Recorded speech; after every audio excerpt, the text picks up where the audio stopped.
Hello नमस्ते, welcome to etc online. आज के वीडियो में हम लोग पढ़ने वाले हैं कुछ ऐसे वर्ड्स जिनकी स्पेलिंग तो बिल्कुल सेम होती है, लेकिन उनका प्रोनाउंसिएशन अलग होता है। प्रोनाउंसिएशन अलग होने के साथ साथ उनका मीनिंग भी अलग होता है।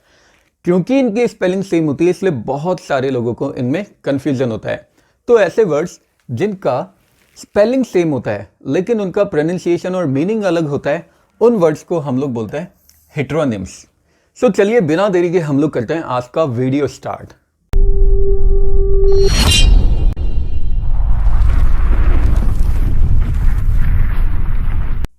सबसे पहला वर्ड जो हमारे पास है वो है LEAD।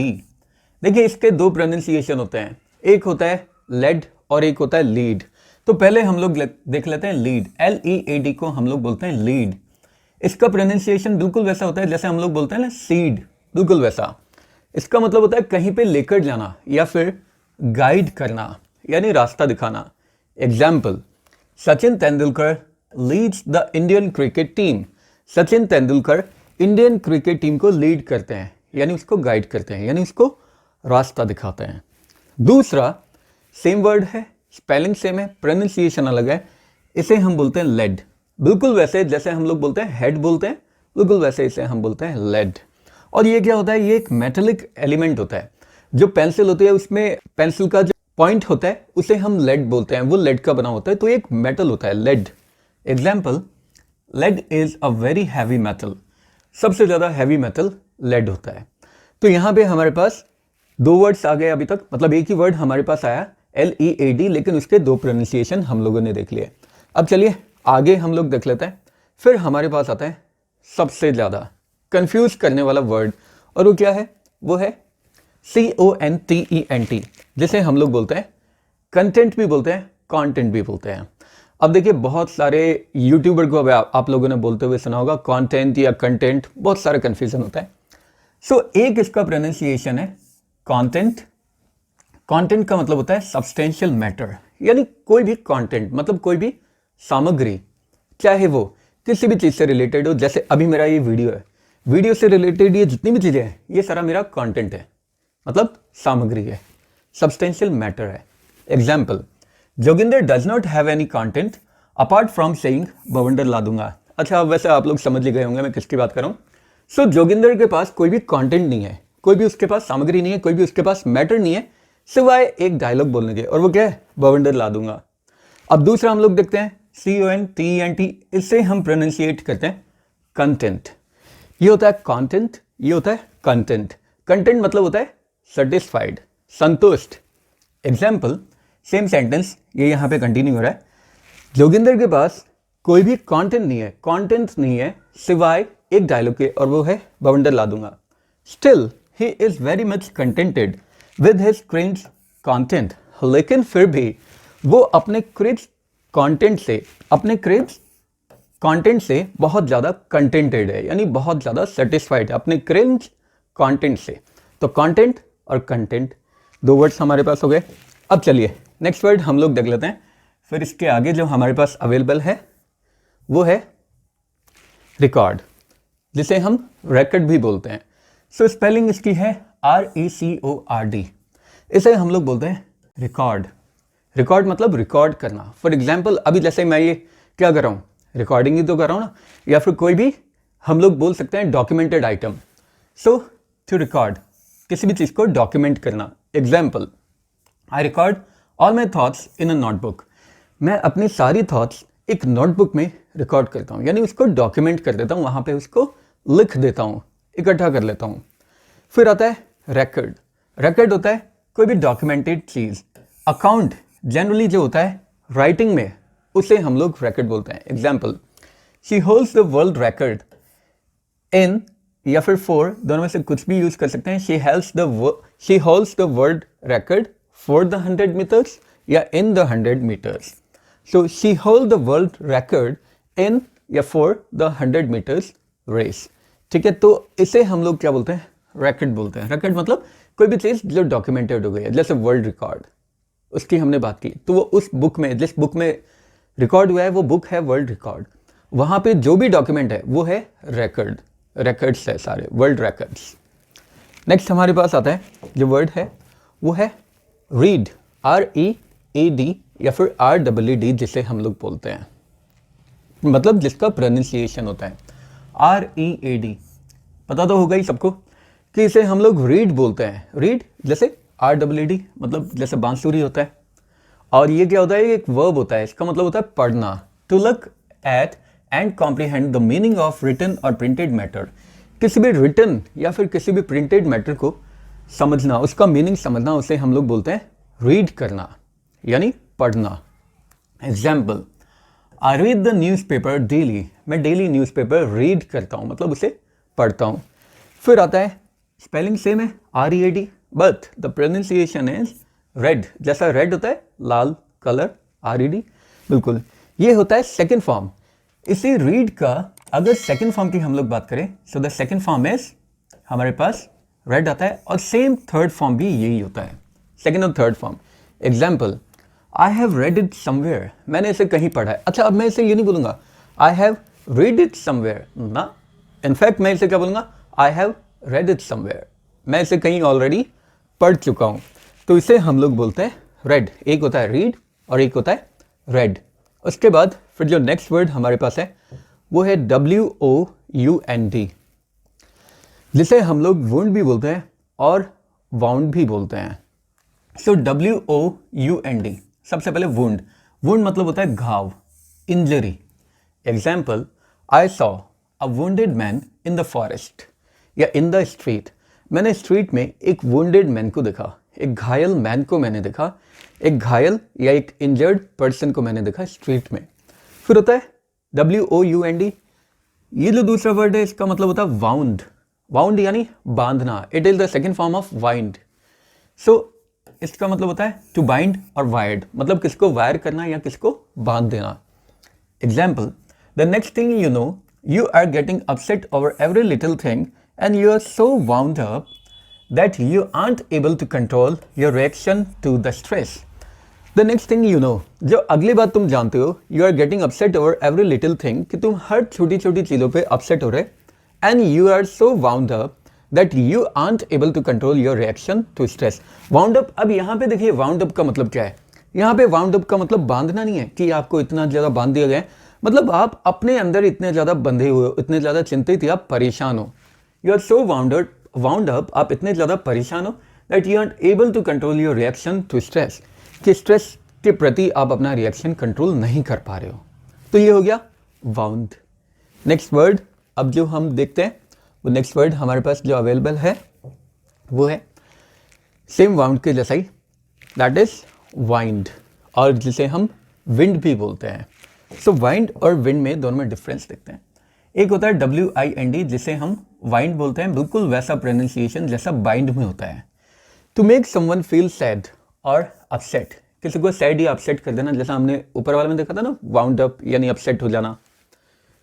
या फिर an act of finishing something, किसी चीज़ को ख़त्म करना, जैसे हम लोग बोलते हैं ना कि यार दुकान बढ़ाने का टाइम हो गया, तो वाइंड अप करने का टाइम हो गया। वाइंड अप करना मतलब बंद करना, उसे फिनिश करना। Example, I think it's time to wind up this meeting. मुझे लग रहा है कि अब टाइम हो चुका है इस मीटिंग को वाइंड अप करने का, यानी मीटिंग को फिनिश अप करने का, ख़त्म करने का। Next WIND, wind. यार ये तो हम सब लोगों को पता होगा ना, विंड यानी हवा, जो हवा बहती है ना, उसे बोलते हैं natural movement of the air. हवा का नेचुरल मूवमेंट, उसे हम विंड बोलते हैं। Example, as the wind blows you must set your cell.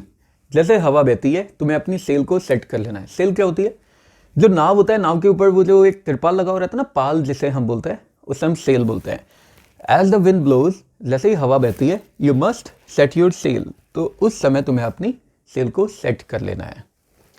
अब इसके बाद फिर नेक्स्ट वर्ड हम लोग देखते हैं, और वो है DRAWER, जिसे हम लोग ड्रॉवर भी बोलते हैं और ड्रॉर भी बोलते हैं। ड्रॉवर क्या होता है? एक पर्सन जो कि एक चेक को ड्रॉ करता है, एक चेक ड्रॉ करने वाला, उसे हम ड्रॉर बोलते हैं। The bill must be unconditional between the drawer and the ड्रॉई। Bill unconditional होना चाहिए ड्रॉवर और ड्रॉई के बीच में। ड्रॉवर मतलब चेक निकालने वाला और ड्रॉई मतलब चेक इश्यू करने वाला। फिर नेक्स्ट हम लोग देखते हैं वो है ड्रॉर। ड्रॉर अलमारी की वो जो ड्रॉर होती है ना, वो जो एक बक्सा टाइप का होता है, उसे हम ड्रॉर बोलते हैं। A box shaped storage compartment made to slide horizontally in and out of a desk. मतलब यहाँ पे एक बॉक्स शेप का स्टोरेज कंपार्टमेंट होता है जिसे हम इन या आउट करते हैं। मतलब ऐसा होता है ना, जैसे ये एक अलमारी टाइप की होती है, अलमारी में यहाँ पे अलग अलग ड्रॉर्स लगी रहती है, यहाँ पे फिर उनके हैंडल भी लगे रहते हैं, इसको हम बाहर खींच के भी निकाल सकते हैं, अंदर भी डाल सकते हैं, उसे हम ड्रॉर बोलते हैं। Example, he opened a drawer and took out a long box. उसने एक ड्रॉर को ओपन किया और उसमें से एक लंबा सा बॉक्स निकाल लिया। तो ये हो गया हमारा वर्ड। इसके बाद नेक्स्ट वर्ड अब और देखते हैं और क्या अवेलेबल है। यस, ये वर्ड भी देखिए बहुत ही ज़्यादा इंपॉर्टेंट है। इंपॉर्टेंट इसलिए क्योंकि जब लोग जॉब पे जाते हैं तो इंटरव्यू में जाके ही बोल देते हैं वो लोग, सर ये लीजिए मेरा रिज्यूम। वो बिल्कुल गलत होता है, उसे हम रेज्यूमे बोलते हैं, रिज्यूम नहीं बोलते। रिज्यूम और रेज्यूमे स्पेलिंग दोनों के सेम है, प्रोनाउंसिएशन अलग है, मीनिंग अलग है। एक होता है RESUME जिसे हम रिज्यूम बोलते हैं। रिज्यूम मतलब किसी भी चीज़ को दोबारा से स्टार्ट करना, to start again. Example, we appreciate his leadership in resuming the talks between our governments. हम उनकी लीडरशिप को अप्रिशिएट करते हैं कि उसने हमारे और गवर्नमेंट के बीच में बातों को रिज्यूम किया, दोबारा स्टार्ट करवा दिया। We appreciate his leadership in resuming the talks between our governments. हमारी गवर्नमेंट के बीच में उसने जो बातें स्टार्ट करवा दी, वापस से स्टार्ट करवा दी, रिज्यूम करवा दी, जो बीच में रुक गई थी, बंद हो गई थी, उसके लिए हम उसकी लीडरशिप स्किल्स को अप्रिशिएट करते हैं। नेक्स्ट आता है रेज्यूमे। अब ये वो डॉक्यूमेंट है जो हम लोग जॉब के लिए देते हैं। स्पेलिंग सेम है, देखिए, pronunciation resume, resume. Formal document of professional qualification for job. Job के लिए जो फॉर्मल डॉक्यूमेंट होता है प्रोफेशनल क्वालिफिकेशन का, उसे हम लोग रेज्यूमे बोलते हैं। देखिए, please find the attached resume for the post of an accountant. Accountant के लिए रेज्यूमे मैंने अपना अटैच किया है, प्लीज़ उसे फाइंड करिए। जैसे हम लोग लिखते हैं जॉब एप्लीकेशन हम लोग लिखते हैं, या फिर कोई मेल वगैरह हम लोग कहीं पे कोई वैकेंसी आई, मेल हम लोग उसका रिप्लाई करते हैं मेल में, तो हम लोग सिंपली ये लाइन लिख सकते हैं। ये लाइन बहुत अच्छी है, इस लाइन को भी मार्क कर लीजिएगा। Please find the attached resume, it is resume for the post of an accountant. Accountant की पोस्ट के लिए मेरा रेज्यूमे यहाँ पे अटैच किया हुआ है, प्लीज उसे फाइंड आउट कर लीजिए या फिर उसे देख लीजिए। नेक्स्ट, अब इसके बाद में हम लोग देखते हैं फिर आगे कौन सा वर्ड हमारे पास है। अब यहाँ पे फिर आता है मिनट, जिसे हम लोग माइन्यूट भी बोलते हैं, MINUTE। तो देखिए, एक तो होता है जो हमें टाइम बताता है 60 सेकेंड्स का, इसे हम लोग बोलते हैं मिनट, MINUTE। जो हमें टाइम बताता है उसे हम मिनट बोलते हैं। Maggi cannot be made in 5 minutes. अच्छा, सबसे बड़ा जो स्कैम चलाया गया आज तक वो है 5 मिनट में मैगी बन जाती है भाई साहब। लेकिन हमें पता है कि आज तक कभी ऐसा पॉसिबल ही नहीं हुआ है। अरे 5 मिनट में तो वो पानी ही बॉयल नहीं होता जो जिसमें हम लोग मैगी को बनाते हैं। तो चलिए ठीक है, स्कैम चलते आए हैं, चलते रहेंगे, बेवकूफ़ हम लोग बनते रहेंगे। बट ये सेंटेंस तो देख लेते हैं, मैगी ने एटलीस्ट हमें सेंटेंस तो दे दिया। Maggi can not be made in 5 minutes. 5 minutes में कभी मैगी नहीं बन सकती। 5 मिनट्स, मिनट्स बोलेंगे। माइन्यूट, इसका प्रोनाउंसिएशन माइन्यूट मतलब एकदम छोटा सा, टाइनी ए स्मॉल मतलब छोटा। Example, there were minute particles of dust in the air. हवा में डस्ट के माइन्यूट पार्टिकल्स थे, मतलब डस्ट के छोटे छोटे पार्टिकल्स थे हवा में, ठीक है, तो उसे हम लोग माइन्यूट बोलते हैं। अब माइन्यूट के बाद में फिर नेक्स्ट वर्ड भी हम लोग देख लेते हैं, और वो है, ये भी हमारी जॉब से रिलेटेड है, RESIGN। इसे हम लोग रिजाइन भी बोलते हैं और रीसाइन भी बोलते हैं, क्योंकि यहाँ पे देखिए 2 वर्ड से बना ना,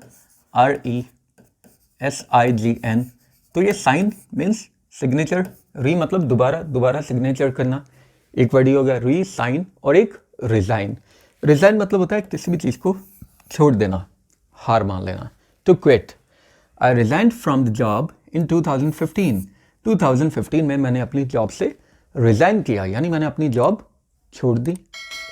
फिर आता है RESIGN, जिसे हम लोग रीसाइन बोलते हैं। साइन यानी दोबारा, री का मतलब होता है दोबारा, साइन मतलब साइन करना यार, सिग्नेचर करना है ना, दोबारा साइन करना। to sign again, re-sign. I re-signed the check as the sign was mismatched. मैंने जिस चेक पे साइन किए थे वो मिसमैच थे, इसलिए मैंने उस पर दोबारा साइन किया. री-साइंड द चेक मतलब मैंने उस चेक को दोबारा साइन किया.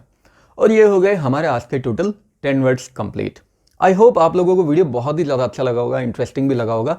इसी तरह की और मज़ेदार और इंटरेस्टिंग वीडियोस के लिए आप लोग हमारे यूट्यूब चैनल पे हम लोगों के साथ जुड़े रहिए.